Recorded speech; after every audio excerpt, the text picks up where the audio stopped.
कार्यक्रम के पुण्यार्चक हैं आयोजक श्री दिगंबर जैन साधु सेवा समिति, शामली, उत्तर प्रदेश।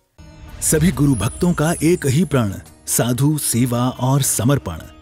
इसी भाव एवं भावना के साथ कार्य कर रहा है साधु सेवा ट्रस्ट। हम जानते हैं हमारे गुरुओं ने हमें इतना सब कुछ दिया, परंतु हमने अपने गुरुओं के लिए क्या किया, ये सवाल जरूर उठता है। देश के कई ऐसे प्रांत हैं जहां पर दिगंबर मुनियों को विहार करने में बहुत कठिनाई आती है। चौके वाले न मिलने पर विहार के दौरान आहार की व्यवस्था भी नहीं बन पाती। कई गांव व शहर आज भी ऐसे हैं जहां साधु संतों के चातुर्मास नहीं हुए हैं। इन सब को देखते हुए श्री साधु सेवा ट्रस्ट का उदय हुआ, जिससे दिगंबर मुनियों के आहार, विहार, प्रवास आदि की व्यवस्था को सुचारू रूप से बनाया जा सके, जिसके माध्यम से हमारा समाज, धर्म, संस्कृति सब सुरक्षित रह सकते हैं। क्यों न हम भी अपनी चंचला लक्ष्मी का सदुपयोग करें एवं अपने सच्चे गुरुओं की रक्षार्थ हेतु आगे आएं।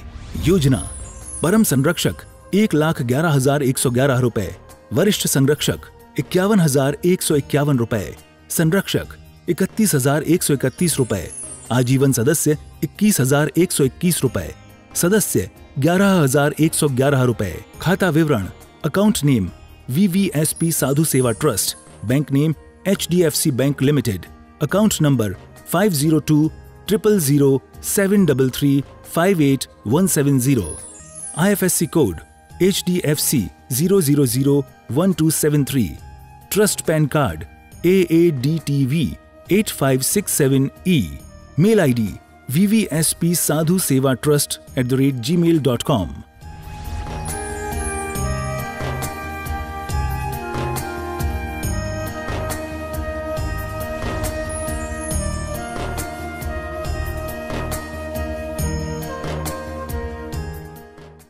दान और पूजा, देव पूजा गुरु उपासती। और उन दान और पूजा के बारे में ही आचार्य कुंदकुंड स्वामी जी बड़े सरल शब्दों में बता रहे हैं, लिख रहे हैं कि हम दान सेवा कैसे करें, किन भावों से करें, किस प्रकार करें, कब हमें क्या क्या करना है।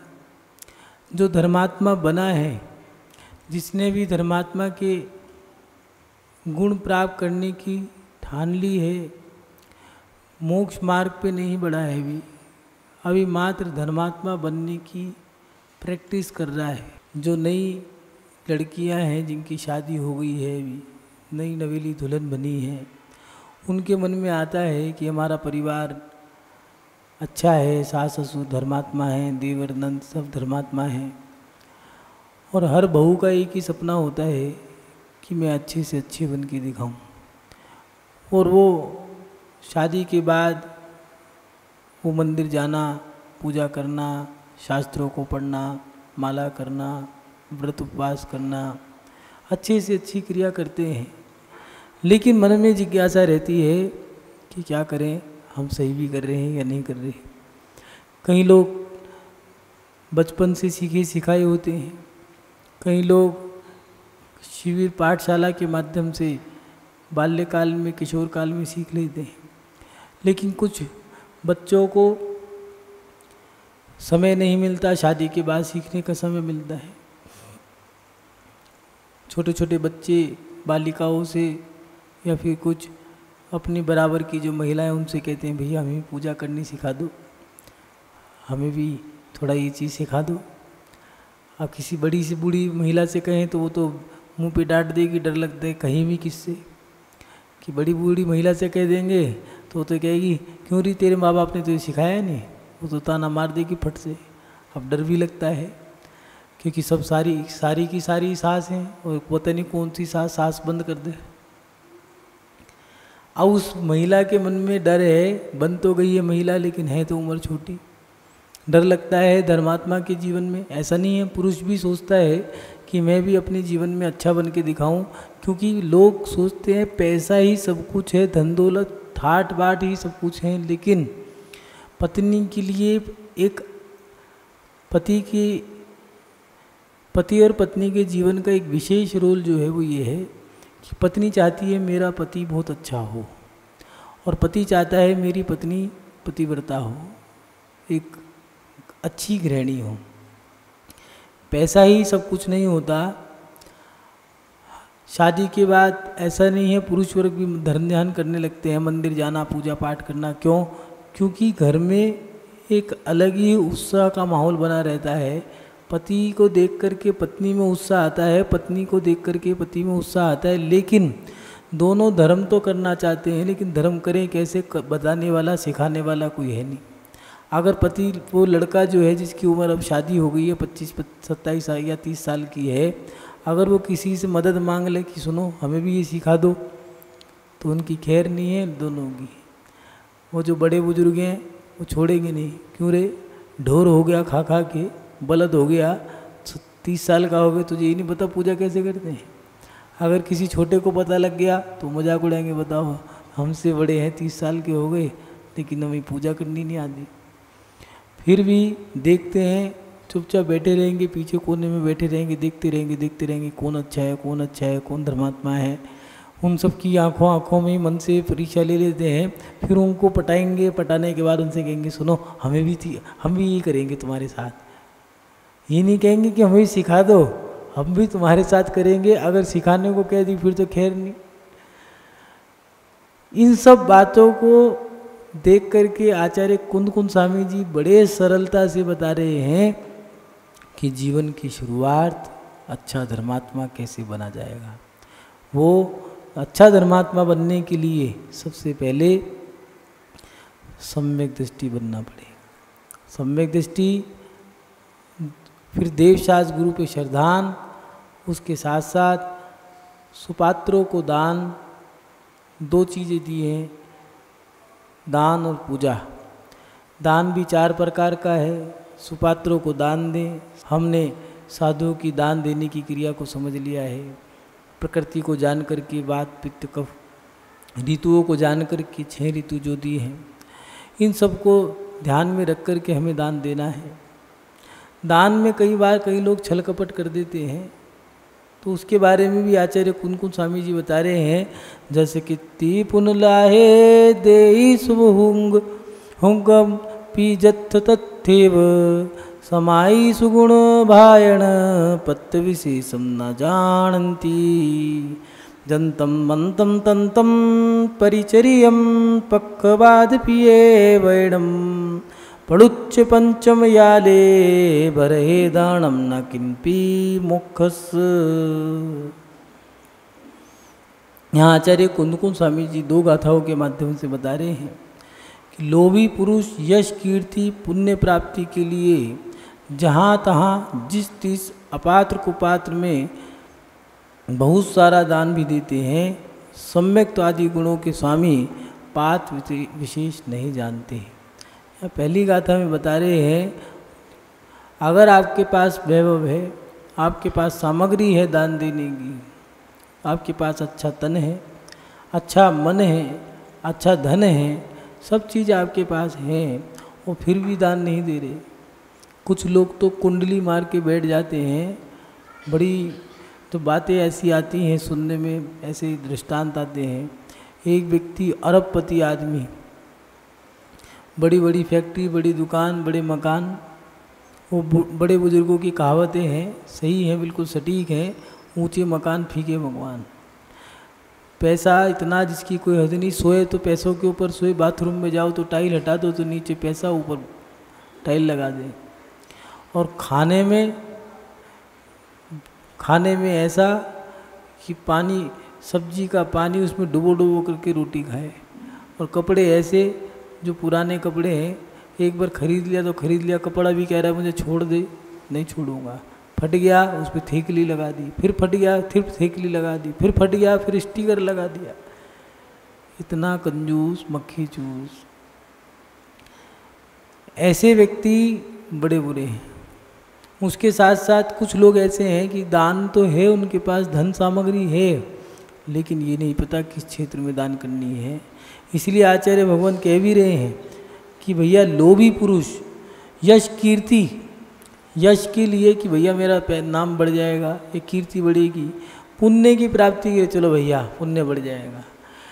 जहाँ तहाँ जिस तिस पात्र कुपात्र में बहुत सारा धन भी दान देते हैं। सम्यक आदि उत्तम गुणों के स्वामी पात्र विशेष नहीं मानते, वो व्यक्ति दानदातार नहीं है, वो व्यक्ति धर्मात्मा नहीं है।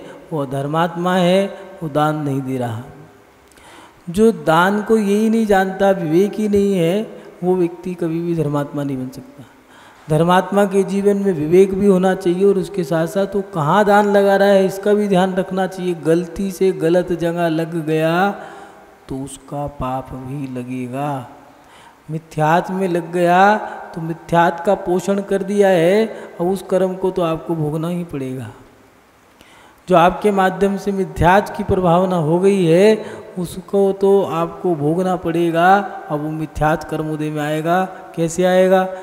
माँ बाप भाई बहन सब कह रहे मंदिर चला जा, नहीं जाना। टीवी चला लेगा, मोबाइल चला लेगा, क्रिकेट देख लेगा, दुनिया भर के खेल देख लेगा, शादियों में चला जाएगा, पार्टियों में चला जाएगा, यहाँ तक कि मंदिर के दरवाजे तक छोड़ी आएगा, लेकिन मंदिर नहीं जाएगा। माँ परेशान है, पत्नी भी परेशान है, साधुओं से कह रहे हैं चीख चीख के महाराज जी इन्हें सुधार दो, इन्हें सुधार दो। भैया आए तो सही, आपके पास नहीं आएंगे, आपके पास नहीं आएंगे भी। क्यों? मुनि महाराज के दर्शन के लिए भी पुण्य चाहिए, बिना पुण्य के कुछ नहीं होता। अब करें क्या समझ नहीं आ रहा। कौन सा कर्म उदय में आ गया है? भैया ये तुम्हारे पाप कर्म का उदय है, वह मिथ्यात्व का पोषण करा था, इसलिए धर्म करने का भी तुम्हारा मन नहीं कर रहा। जब तक वो कर्म नहीं टूटेगा तब तक धर्म करने का मन नहीं होगा। इसलिए आचार्य भगवान कह रहे हैं गलती से भी दान जो दे रहे हो गलत क्षेत्र में ना लग जाए। और दूसरी बात, दूसरी गाथा में दे रहे हैं, भरत क्षेत्र में पंचम काल में यंत्र मंत्र तंत्र इनकी प्राप्ति के लिए, सेवा के लिए, पक्षपात से, प्रिय वचन से, मान प्रतिष्ठा के लिए दिया हुआ किंचित भी दान मोक्ष का कारण नहीं है। यंत्र मंत्र तंत्र के लिए महाराज जी माला दे दो, कोई मंत्र दे दो, चौका लगाया, आहार करा दिया, आहार करके मुनि महाराज जा रहे हैं और वो क्या कह रहे हैं, महाराज जी जरा मकान देख लो, वास्तु ठीक है नहीं ठीक है। क्यों भैया? वास्तुकार को बुला लो। अब महाराज जी वो 21,000 रुपये लेगा। एक महाराज जी आए, हल्ला मच गया, महाराज जी का वास्तु बड़ा अच्छा है, वास्तु बहुत अच्छा है। अच्छा, वास्तु का ज्ञान है, ठीक है। किसी ने बता दिया ज्योतिष का भी अच्छा है। अब तो भीड़ लग गई, महाराज जी हमारे बच्चे नहीं हो रहे।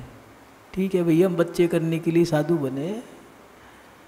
महाराज जी को क्या कैसे बताया, मकान दिखाना पड़े। एक काम करो, चौका लगा लो, आर्किटेक्ट को बुलाओ तो 21,000 रुपये, मुनि महाराज का तो 2,000 रुपये में चौका लग जाना है।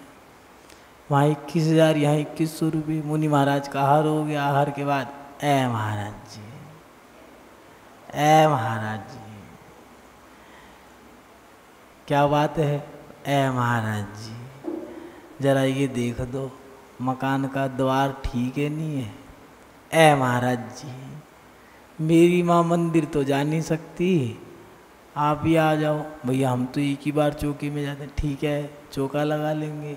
माँ को यहाँ तक लाते, एम्बुलेंस वाला ले लेगा 15,000 रुपये, चौका 1,000 का ही है। ए महाराज जी पीछे लगा दो। ए महाराज जी, ये लोभ लालच का दान किसी काम का नहीं है। जंतम मंतम तंतम, यंत्र मंत्र तंत्र की प्राप्ति के लिए। यंत्र माने ये जो उपकरण है, महाराज जी फैक्ट्री नहीं चल रही, क्या करें, बड़ी दिक्कत है।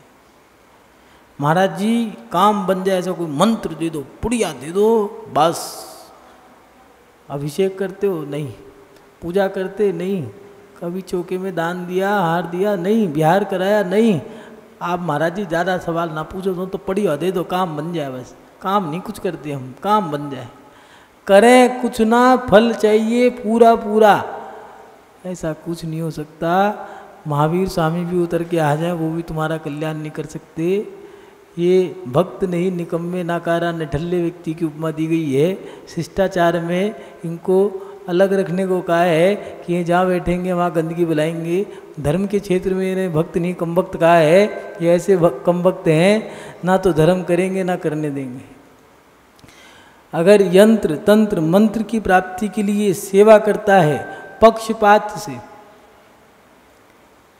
भेदभाव जिसको कहते हैं, जो कहते हैं आज के समय में जो प्रचलन में है, लेटेस्ट में है आज के समय में सबसे गंदा काम, ये वाले साधु आए तो हम चौका लगाएंगे, वो वाले आए तो हम चौका लगाएंगे, दोनों के दोनों जो कह रहे हैं ऐसा, वो दोनों के दोनों निकम्मे नाकारा एक नंबर के मिथ्यादृष्टि हैं, इनको तो बेकार है, बाहर फेंको उठा के।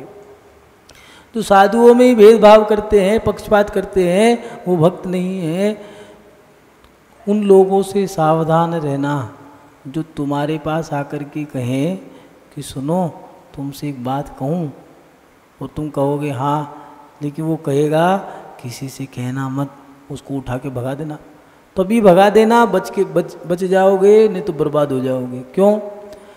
वो तुम्हारे पास आके कहेगा किसी से मत कहना, वहाँ जाके कहेगा सुनो किसी से मत कहना, मैं उसकी बताता हूँ। यहाँ उस तुम्हारे पास आके उसकी बताएगा, उसके पास जाके तुम्हारी बताएगा, उसका काम यही है। इस करता क्यों है? अब कोई कहे कि ऐसा क्यों करता है? ऐसा करने से उससे 2 गिलास चाय पीने को मिल जाती है, उसके नाश्ते पानी की व्यवस्था हो जाती है। मन की तसल्ली के कारण अंदर से प्रसन्नता होती है उसको, लेकिन वो ये नहीं जानता कि काम कौन सा है। इसीलिए आचार्य कुंदकुंद स्वामी जी जानते थे पंचम काल में जैसे जैसे काल बढ़ेगा ये सब चीज़ें होंगी, इसलिए उन्होंने लिख दिया यंतम मंतम तंतम। भरत क्षेत्र में पंचम काल में यंत्र मंत्र तंत्र की प्राप्ति के लिए सेवा पक्षपात से, प्रिय वचन से, ऐ महाराज जी, ऐ महाराज जी, हम तो पहले धर्मशाला के अध्यक्ष रह चुके, हम मंदिर के अध्यक्ष रह चुके, हम फलाने अध्यक्ष रह चुके, क्यों भैया हमने तुमसे कोई कांटेक्ट किया है क्या? कि तुम कितने बड़े भक्त रह चुके ये तो बताओ, कितने दान दिया तुमने, कितना त्याग करा, ये कितने संयम है, कितना उपवास का पालन करते हो, कितने नियमों का पालन करते हो, ये तो बताओ हमें। महाराज जी हमारी इतनी दुकान है, हमारा इतना मकान है, हमें इतनी कोठी है, अरे इन सब पे तो हम लात मारा है, इससे परिचय करा के क्या लाभ होगा? इसलिए ये चापलूसी वाले भंड शब्द मुनि महाराज के सामने बेकार हैं। मान प्रतिष्ठा के लिए, अपना मान बढ़ाने के लिए, भैया मैं तो करोड़पति हूँ, मेरी धाक बनी रहे इसलिए मैं इस दान दे रहा हूँ, समाज में मेरा नाम रहे। अच्छा भैया ये तो सोदर भी नहीं, अच्छा ये तो वही बने होंगे, हाँ वही बनते हैं, उसी को बनना, हमें तो पता है ना बनना ही होता। और वो भी ये चाहता है कि प्रत्येक व्यक्ति के मन में धाक बनी रहे कि मेरा नाम अमर रहे। इन चीज़ों से दिया गया दान किंचित भी मोक्ष मार्ग में काम नहीं आएगा। आज के समय का जो दान है वो दान लाभ दे के क्यों नहीं जा पा रहा? कहीं ना कहीं कारण बुरा है। कहीं ऐसा तो नहीं दिखावे के लिए दान दिया हो। भीड़ है तो 1 लाख रुपए, बड़ी भीड़ 5 लाख, माला पटका छापा मिलेगा तो 10 लाख, मोमेंटो भी मिल जाएगा और उसमें प्रशस्ति मिलेगी, ठीक है 21 फ्री, 21 लिख दो फटाफट।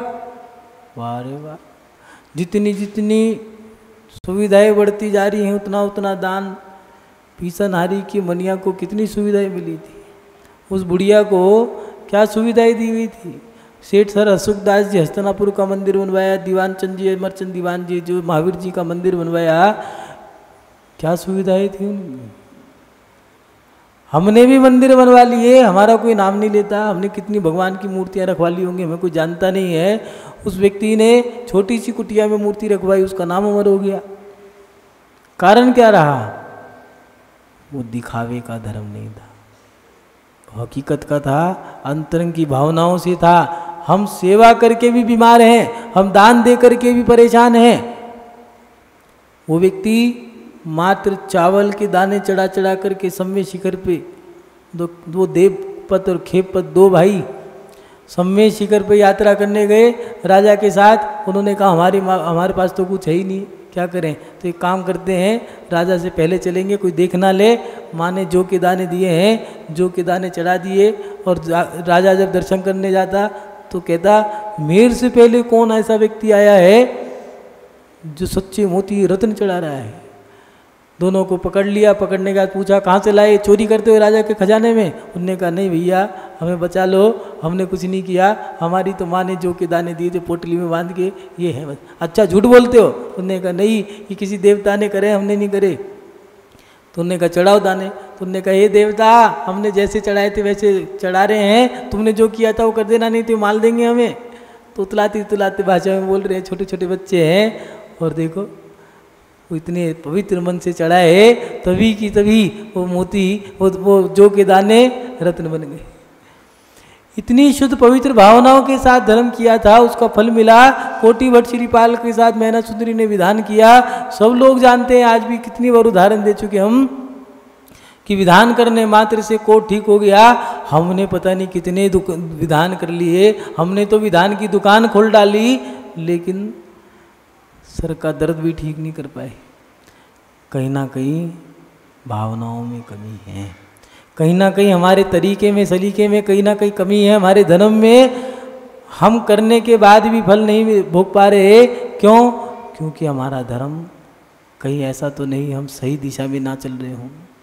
इसलिए आचार्य भगवान लिख रहे हैं जंतम मंतम तंतम परिचर्यम पक्षवाद पेयवायणम पड़ुच्च पंचम याले भरे दानम ना किम्पी मुखस्य। भरत क्षेत्र में पंचम काल में यंत्र मंत्र तंत्र की प्राप्ति के लिए की गई सेवा, पक्षपात से दिया गया दान, प्रिय वचन से दिया गया दान, मान प्रतिष्ठा के लिए दिया हुआ दान किंचित भी मोक्ष मार्ग में कारण नहीं है। चापलूसी का दान दिया गया जो दान है वो किसी काम नहीं आएगा, दिखावे का जो दान है वो किसी काम नहीं आएगा। इसलिए अपने जीवन में अगर दान देते हो तो सुपात्रों को दो, अच्छे पात्रों को दो।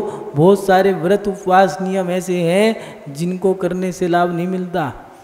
एक पुरुष ने कहा महाराज जी 364 दिन तो हम बड़े अच्छे से गुजार लेते हैं भगवान का नाम लेके, लेकिन 65वें दिन तो हम बस हमारा कहना ही गया। क्यों? हमने कहा क्या हुआ? कहने लगे महिलाएं पानी लेके तैयार खड़ी रहती हैं, वो करवा चौथ का दिन आता है और कहती है जान से मार दूंगा, अभी पी के दिखाती हूँ तुझे, अगर मैंने पी लिया मेरा व्रत टूट गया तुम मरा। ऐसे व्रत वो कह रहे हैं कि वो व्रत भी बेकार हैं, किसी काम के नहीं है, वो लाभदायक नहीं है। और ऐसे दान भी बेकार हैं जो कुपात्रों में लगा रहे हो, उन दानों का भी कोई प्रभाव नहीं है, उन व्रत का भी कोई प्रभाव नहीं है। ये मोक्ष मार्ग में किसी भी कारण के नहीं है। चाहे तुम 1 रुपया दो, चाहे 1 लाख दो, चाहे 1 करोड़ दो, चाहे पूरा सर्वस्व उसमें लुटा दो, किसी काम का नहीं है। महानुभाव, कुपात्रों में दिए गए दान का मोक्ष मार्ग में कोई महत्व नहीं है। दिखावे के धर्म का कोई महत्व नहीं है। अगर तुम दिखावा करते हो, पहले भी कहा धर्म थोड़ा करो लेकिन दिखा करके मत करो। दिखा के करोगे तो आचार्यों ने कहा है दिखा के करना है तो पाप दिखा के करो, पुण्य छुपा के करो तो लाभ हो जाएगा। लेकिन आज उल्टी क्रिया हो गई। पहले पुराने जमाने के लोगों की धारणा ऐसी थी, वो स्वाध्याय करते थे, आगम के अनुकूल चलते थे। आज के लोग ना तो मंदिर जाना चाहते हैं, ना पूजा पाठ करना चाहते हैं, ना स्वाध्याय करना चाहते हैं, और रिजल्ट वो चाहते हैं कि हमें 100 में से 100 मिल जाए। पहले के लोग पाप अगर होता था 10 जनों को बताते थे आज गलती होगी हमसे, ये काम हो गया, आज मैंने अपनी पत्नी पे हाथ उठा दिया, या मैंने अपने बच्चे पे हाथ उठा दिया, या मैंने आज 2 रुपये ज़्यादा झूठ बोल के कमा लिए। चिल्ला के बताया करते थे, 4 यार दोस्तों बताया करते थे। क्यों? जिससे कि वो उनकी निंदा करे, वो निंदा करके उसे डांट के धमका के बता करके कि तुमने गलत काम किया है, उसे गिलानी हो जाएगी, दोबारा ना करे। और कोई पुण्य का काम करते थे, साधु की सेवा करते थे, चौका लगाते थे, या फिर कोई मंदिर में दान देते थे, मंदिर बनाते थे, कह दे करते थे भाई साहब सुनो, नाम मत ले देना हमारा, रसीद भी गलती से भी मत काट देना, मुट्ठी बीच के दे रहे हूँ, रख लेना, बताना मत, अगर बता दिया तो फिर तुम्हारी खैर नहीं है, देख लेना। क्यों भैया? गलती से भी किसी को पता लग गया ये पुण्य का काम है, पुण्य का काम तो गुप्त रूप से किया जाता है, बताना मत किसी को। और अगर 501 रुपया देना है या 21 रुपये 11 रुपये, पहले पुराने ज़माने मंदिर ज़माने में तो ऐसी होता था, तो 21 रुपये में पहले 1 रुपया रखते थे, ये लिखो 1 रुपया तो पहले लो और 21 रुपये और दे रहा हूँ। आज कहता है आदमी बोली तो ले ली है और उसके घर जा रहे हैं, भाई साहब, भाई साहब दे दो, भाई साहब दे दो, तुमने लिया दे दो भाई साहब। हाँ हाँ दे देंगे, कोई कर्जा थोड़ी ना लिया है, दान ही तो दिया है। महानुभाव, इस प्रकार का दान कोई लाभ नहीं है। दान तो वो है, इधर बोला इधर दिया, ये दान है। इसको इसने दिया तो इसको भी पता ना लगे। और आज का दान, वो दान तो ऐसा है कि हल्ला ऐसा मचा दिया, दिया कुछ मिला कुछ, वो सामने वाला कह रहा है हमें तो कुछ मिला ही नहीं है, उसने दे भी दिया हमें मिला ही नहीं कुछ। कैसे विधान में बैठे हैं, 2100 रुपये की राशि दे दी है, भोजन के समय में 5 जने 10 जने आ गए, विधान में सामग्री भी चाहिए, माला भी चाहिए, तिलक भी चाहिए, मुकुट भी चाहिए, थाली भी चाहिए, सामग्री भी चाहिए, भोजन भी चाहिए, शाम को कार्यक्रम चाहिए, बढ़िया सा पंडित चाहिए, संगीतकार चाहिए, चारों तरफ हवा खाने के लिए पंखे कूलर होने चाहिए, बढ़िया सा मंडप सजा होना चाहिए, खुशबूदार वातावरण चाहिए, हर 15 मिनट के अंदर खुशबू को डालते रहे पानी के अंदर, और फिर बैंड बाजों की ध्वनि होनी चाहिए, बढ़िया घट यात्रा हो, बढ़िया ध्वजारोहण हो, बढ़िया पंडाल हो, बढ़िया भीड़ हो। दिया कितना? 10 दिन के 2100, 8 दिन के 2100 रुपये। खाए कितने? रोज के 1100 रुपये। रोज के 1100 रुपये खा गया, 10 दिन में 11,000 रुपये खा गया, दिए 2100 रुपये। मान बाप, धर्म तो अंतरंग का है, इसलिए बहुत बदलना पड़ेगा हमें। अगर हम ये गलतियां कर रहे हों तो सुधार लें, और अगर धर्म को शुरू ही किया है तो इन गलतियों को पैदा मत होने देना। अपने जीवन में धर्म थोड़ा कर लेना, लेकिन दिखावे का धर्म मत करना। स्वार्थ से किए गए धर्म का कोई महत्व नहीं होता। जो अपने लिए स्वार्थ के लिए कर रहा है, निश्चल भावों से जो करता है, निस्वार्थ भावना से जो धर्म करता है, वो धर्म हमें लाभ दे के जाता है। जो मान सम्मान बढ़ाने के लिए, पूजा प्रतिष्ठा बढ़ाने के लिए, ख्याति पूजा बढ़ाने के लिए किया जाता है, उस दान का कोई लाभ नहीं है। आज के समय में पैंट कोट पहन के आ जाएंगे, बड़े बढ़िया कपड़े पहन के आ गए, बन के आ गए बाबूजी, और वो हम फलाना, हम अध्यक्ष, हम मंत्री, मैं फलाना, मैं ढिमका। अगर कोई काम बता दो, बिरजू, माली, फलाना आजा, क्यों भैया तू कोई राजा है क्या? इस कार्यक्रम के पुण्यार्चक थे आयोजक श्री दिगंबर जैन साधु सेवा समिति, शामली, उत्तर प्रदेश।